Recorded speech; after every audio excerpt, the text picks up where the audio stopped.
کہ مجھے آج اس لیے میں اسلام آباد کافی عرصے بعد آیا، جو اس وقت اسلام آباد کے حالات بنے ہوئے ہیں، جو پاکستان کی سیاست چل رہی ہے، جو پاکستانی قوم کے ساتھ جھوٹ بولا جا رہا ہے، جو پاکستانی قوم کے ساتھ ایک فراڈ ہو رہا ہے سیاست کے نام پہ بھی، اور یہ سارے ادارے جھوٹ بول رہے ہیں۔ میں آج کلیئر کرتا جاؤں، پاکستان کا سیاستدان تو پہلے بھی منافق ہے، جھوٹا ہے، اس کو تو میں، کیونکہ کافی چیزیں ہیں، میں اس کلاس میں ہوں، میں ملک کی تاریخ کا پہلا ایک مزدور عام آدمی آیا، میں نے 10 سال اسلام آباد کو پڑھا، میں نے ماشاءاللہ اپنے جرنیلوں کو بھی پڑھا، میں نے اپنی جوڈیشری کو بھی پڑھا، میں نے سیاستدانوں کو بھی پڑھا، میں نے اسلام آباد کو بھی پڑھا، مگر میں اس نتیجے پہ پہنچا کہ پاکستان کا جو سیاستدان ہے جھوٹا ہے، فراڈی ہے، مکاری ہے، منافق ہے، مداری ہے، اس کا کوئی سروکار نہیں ہے، وہ صرف اپنے اقتدار کی حوث کے لیے وہ کچھ کرتا رہے۔ پھر اس کے ساتھ ساتھ ہمارے جو جوڈیشری ادارے ہیں، یہ بھی ٹوٹل جھوٹ اور فراڈ پہ مبنی ہے، انہوں نے بھی کوئی قوم کو کچھ نہیں دیا، یہ سارا ایک جھوٹا نظام چل رہا ہے، اور پاکستانی قوم کو 75 سال سے میں کہوں گا کہ انہوں نے اندھیرے میں رکھا ہے، اور نہ یہاں قانون ہے، یہاں نہ کوئی آئین ہے، نہ کوئی نظام ہے۔ جیسے کہ جنگل میں طاقتور جانور کمزور کو کاٹتا ہے اور یہ سلسلہ چلتا رہتا ہے ایک جنگل کا، پاکستان میں بھی ایک جنگل کا نظام ہے۔ ہاں 73 کا آئین بنا، 73 کے آئین میں کافی سارا کام ہوا، مگر جب ذوالفقار علی بھٹو کو پھانسی دی گئی تو اسی وقت اسی آئین کو بھی پھانسی دے دی گئی، کوئی تھوڑا سا کام ہوا، آگے نہ یہ آئین چل سکا ہے، نہ کوئی ہے، یہ طاقت ہے، اور طاقت کے بل بوتے پہ پاکستان چل رہا ہے، جو جس وقت چاہے جس کو اٹھا دے، جس کو مار دے، جس کی حکومت گرا دے، عدالتیں اپنی مرضی کے فیصلے دے دیں، اور آگے جو کمزور ہے وہ تسلیم خم ہے، اس میں اخلاق کی جرت نہیں ہے، اگر کوئی بات کرتا ہے تو اس کو اٹھا لو، اس کو غدار بنا دو، اس کو جیلوں میں ڈال دو، جو کچھ کرو، ایک فارمولہ چل رہا ہے۔ وہ فارمولہ سب سے پہلے اس کائنات میں فرعون کا تھا۔ فرعون بہت بڑا ایک طریق کا ظالم اور ایک طاقتور انسان گزرا، جس نے 70,000 جو بچے تھے ان کو ذبح کیا، 6,000 جو عورتیں تھیں عورتیں ان کے حمل گرائے، اور جب وہ غرق ہوا تو 16 لاکھ کا لشکر تھا اس وقت، 16 لاکھ کے لشکر کے سمیت وہ غرق ہوا، اور فرعون کا بھی نظام نہیں چل سکا، اس کا بھی تکبر ٹوٹا۔ آج پاکستان میں بھی ایک فرعونی راج ہے، غنڈہ راج ہے، اور اس غنڈہ گردی کے آگے کسی میں اخلاق کی جرت نہیں ہے۔ حقیقتاً آپ دیکھیں، میڈیا ہمارا، نہ میڈیا آزاد ہے، نہ بحیثیت قوم آزاد ہے۔ جو ایک دروازے سے اٹھ کے کھڑے ہو کے کہہ دیں ہم سب نے یس کرنا ہے، ہاں جی یہ کرنا ہے۔ پہلا سوال ہے کہ اب چوروں اور ڈاکو کی کوئی ہمیں تفریق تک کو پتہ چلے کہ اس ملک میں چور اور ڈاکو اور شریف آدمی، اچھے اور برے کی تمیز کا آج تک ہمیں نہیں پتہ چل سکا۔ جب یہ پچھلے دنوں 2017 سے یہ شروع کام ہو گیا تھا، 16 سے ہی بلکہ، نواز شریف صاحب کے خلاف، تو میں نے قومی اسمبلی میں یہ بات کی تھی، میں نے کہا بات ہے کہ یہ وہی نواز شریف ہے جس کو آپ نے پہلے جنرل پرویز مشرف کا طیارہ گرا رہا تھا، اور ایک بہت بڑا قومی مجرم، بہت بڑا لٹیرا، بہت بڑا ایک دہشت گرد آپ نے بنا کے قوم کے سامنے پیش کیا، اور اس نواز شریف کو آپ نے جیل میں ڈالا، سزائیں دی، آخر اس کے ساتھ مکاب کیا، اس کو NRO دیا، اور 10 سال کے لیے وہ چلا گیا۔ 10 سال بعد وہی شخص، وہی دہشت گرد، وہی جو آرمی چیف کا طیارہ گرانے والا، وہ قومی مجرم، وہ آ کے ملک کا وزیر اعظم بنا۔ آپ نے آصف زرداری پہ 7 سال جیل میں رکھا، دنیا کا بدنام زمانہ، دنیا کی کرپشن، دنیا کی لوٹ مار، دنیا کا لٹیرا،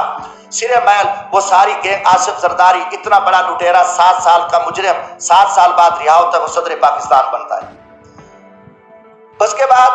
پھر یہ فارمولہ کہ نواز شریف نے وہ میمو گیٹس ہوں، وہ ڈان لیکس ہوں، ملک دشمن، اس نے مودی کے ساتھ دوستی لگائی، اس نے افواج پاکستان کے خلاف سازش کی، اس نے جندال کے ساتھ بیٹھ کے افغانستان میں اسکریپ کا سودا کیا، راستے میں اس کی گاڑیاں بارڈر پہ پکڑی گئیں، ان کو بڑا کچھ کیا، اور اس کے بھائی کے اوپر شہباز شریف، اس کی بیٹی، ان کے بھتیجے، سب قومی مجرم ڈکلیئر ہوئے، جنہوں نے اساس اداروں کے قومی راز امریکن کو دیے، مودی کو دیے،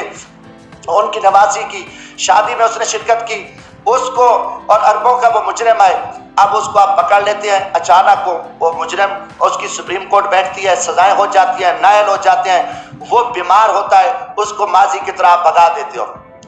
اب ان کے پورے وزیر مشیر آپ دیکھیں گے، شہباز شریف ضمانت پہ، وزیر داخلہ جو رانا ثناء اللہ صاحب ہے، اس کو کس نے پکڑا؟ ANF نے، اینٹی نارکوٹیکس نے اس کو فوجیوں نے پکڑا، اس کے اوپر 15 کلو ہیروین کی FIR، وہ ضمانت پہ وہ وزیر داخلہ ہے۔ یہ سارے پکڑے گئے، مجرم تھے۔ مجرموں کے بعد آپ دیکھیں 3.5 سال بعد یہ سارے مجرم پاک ہو گئے،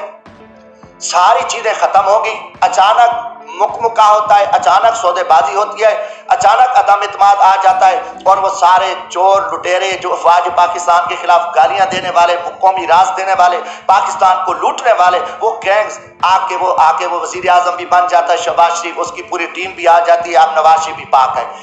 یہ قوم کے ساتھ آپ مذاق چھوڑ دو، کم از کم میں پاکستانی ہوں، جمشید دستی کا جینا مرنا یہ ملک ہے، میں مزدور آدمی ہوں، نہ میرے اثاثے ہیں، نہ میری کوئی لوٹ مار ہے، نہ میری کرپشن ہے۔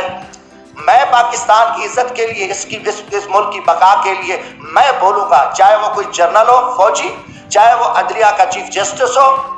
چاہے وہ کوئی سیاستدان ہو، یہ ہمارے اوپر ایمانی ذمہ داری ہے، اللہ کا حکم ہے کہ آپ سچی بات کو جو ہے نا آپ نہ چھپاؤ۔ تو یہ میں ضرور بات کروں گا، اب قوم سمجھ چکی ہے کہ کھیل کیا کھیلا جا رہا ہے، اب اس کا کوئی جواب دینے کو تیار ہے۔ جب آپ کل ان کو چور ڈاکو کہہ رہے تھے، آج ان کی وضاحتیں کر رہے ہو، وہی جسٹس جو آج ماشاءاللہ ہمارے چیف جسٹس عمر عطا بدیال صاحب کل انہی بینچوں میں ان کو سزائیں دے رہے تھے، انہی کو مجرم ڈکلیئر کر رہے تھے، انہی کے اوپر حکم چل رہے تھے، آج وہی چیف جسٹس رات کو بیٹھتے ہیں اور ان کو پاک کر کے کلیئر کر کے اور سارا کچھ کر کے کہتے ہیں جی صاف ہے۔ اب یہ چیز نہیں چلے گی۔ پہلی بات ہے کہ دیکھیں ہم غریب طبقے کے لوگ ہیں، ہم لاشیں اٹھا رہے ہیں، ہم لوگوں کی خدمت کر رہے ہیں۔ میں وہاں بھیک مانگ کے غریب مزدوروں کے بچوں کے لیے، جہاں عورتوں کو ذبح کیا جاتا تھا، جہاں جگیرداروں کے ڈیرے پہ غریبوں پہ کتے چھوڑے جاتے تھے، وہاں ایک میں شخص نے جدوجہد کر کے ہم محنت کر رہے ہیں، لاشیں اٹھا رہے ہیں، دریاؤں میں کھڑے ہیں، ہم سراؤں میں بیٹھے ہیں، ہم محنت کر رہے ہیں۔ اب ہم سے لوگ پوچھتے ہیں کہ بھائی آپ کی کسی GHQ سے دوستی ہے؟ آپ پاگل ہو؟ آپ GHQ سے دوستی ہے تو آپ آ سکتے ہو، ورنہ یہاں آپ کی جو عوامی خدمات ہے وہ نہیں ہو سکتی۔ یہ لوگ اب عام آدمی بھی ہمیں چراوا بھی کہتا ہے، میں کبھی ہم تو یار عام غریب لوگ ہیں، ہم تو غریبوں کے جوتے اٹھا سکتے ہیں، ہم کسی جنرل کے جوتے نہیں اٹھا سکتے، وہ بڑے جوتے ہیں، وہ بڑے لوگ جوتے اٹھا سکتے ہیں، جمشید دستی کیا کر سکتا ہے؟ آج آپ نے سیاست کو تباہ کر کے رکھ دیا۔ آج وہ پیپلز پارٹی، وہ بھٹو کا نظریہ تھا، آج آصف زرداری اسٹیبلشمنٹ کے آگے لیٹا ہوا ہے۔ آپ نے ایک دروازہ کھولا ہے اور سیاستدانوں کو آپ کتے کی طرح خیرات ڈالتے ہو، اور وہ ارد گرد یہاں پھر رہے ہیں، عوام مر رہی ہے، لوگ ذلیل ہیں۔ اسلام آباد میں ایک تماشا لگا ہوا ہے، آپ نے نہ رمضان شریف کا کوئی تقدس کا خیال کیا، نہ آپ کو آپ کی عزت ہے، آپ ایک اقتدار کے ہوس کے پجاری ہیں، آپ ایک فرعونیت میں بیٹھ کے آپ پورے نظام کو تہس تہس کر دو، اٹھا دو، مار دو، جو کچھ کر دو، کوئی آپ کے سامنے بات نہیں کہا۔ ہم بولیں گے، ہم ضرور بولیں گے، ہم نہ کسی جنرل کے سے ڈرتے ہیں، نہ میں کسی سپریم کورٹ سے ڈرتا ہوں، میں اللہ کی ذات سے ڈرتا ہوں۔ ہم انشاءاللہ اس ملک کی بقا کے جہاں بھی ہمیں موقع ملا، آج بھی میرا دل زخمی تھا، کافی دنوں سے جھوٹ چل رہا ہے، میڈیا کو بھی پہ بھی تماشا لگا ہوا ہے، وہی کتنے لوگ میڈیا کے تھے جو کل کیا تھے، آج بیچارے کہاں کھڑے ہیں، کس مجبوری کے تحت کھڑے ہیں، کیا کیا معاملات ہیں، مگر قوم سمجھ چکی ہے، قوم جان چکی ہے۔